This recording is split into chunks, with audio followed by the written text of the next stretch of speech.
this guitar is not particularly playable at the moment. It's missing a few parts. There's a bridge cover that goes over here, so it'd be nice to replace those.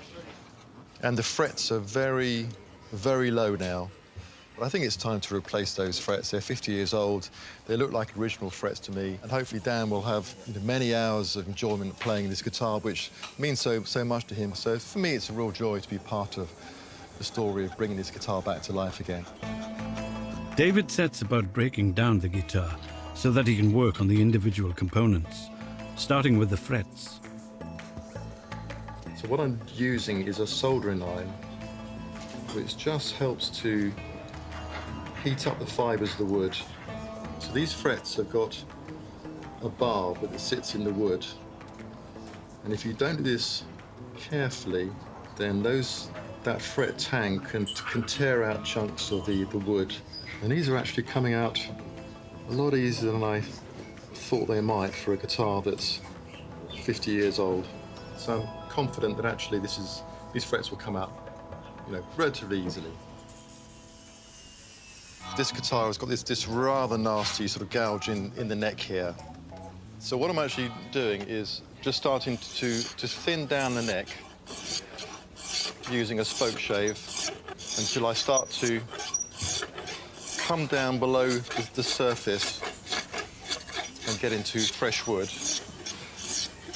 And I want to keep the shape of the neck.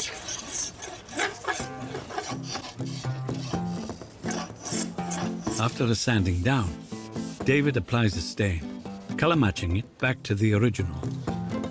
That looks really nice to me. I'm happy with that. David can now turn his attention to the main body of the guitar, its lacquered surface dull and grimy with age. This body looks like it hasn't been cleaned for, who knows, decades. And what I want to do now is just give the whole of the body a really good clean. I'm not trying to make it look new, but just give it a proper clean. It's goodbye to the unwelcome stickers. So I'm just using a bit of lighter fluid, actually, just to soften the glue, just make it a bit easier to get this off now. Then a thorough going over with a cleaning solution. I'm pleased with how this is coming up. I can see some of the shine is coming back onto this body. David's next task is to refret the guitar, and he's got some very specialist equipment to achieve it.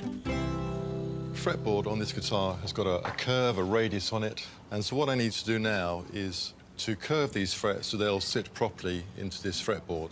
And to do that, I'm using this tool. Just pass the frets through, and I'm looking for the radius of this fret wire to be just slightly more curved than the fretboard. The frets determine which note is played when the string is pressed between them. So it's vital that they are the correct height for both comfort and sound. These frets have to be perfectly level. You can have the nicest looking wood, the best pickups. The whole guitar can look nice, but unless the frets are bang on perfect, the guitar will not play as well as it can. So this is one of the most important parts of restoring guitar. And the way I'm going to do it today is just to use this tool, which is the same radius as this guitar, and just inserts even pressure on the fret as I'm pushing it in. The very last thing to do now is just to oil the fretboard. Just makes the playing surface so much nicer as well. He needs to replace two metal covers on the front of the guitar, but the shiny new ones look very out of place on this 50-year-old instrument. So David's going to age them. What I have here is a specially selected stone, and I'm just going to put some marks and dents in this. This is very unscientific. A bigger one. Next, a quick rough-up with some sandpaper, followed by a coat of etching solution to dull the shine. So I'm just going to leave this for a few minutes now, let the ferric chloride do its job, and just keep coming back. Make sure I don't overdo it, because if I leave it too long, it'll start to go black.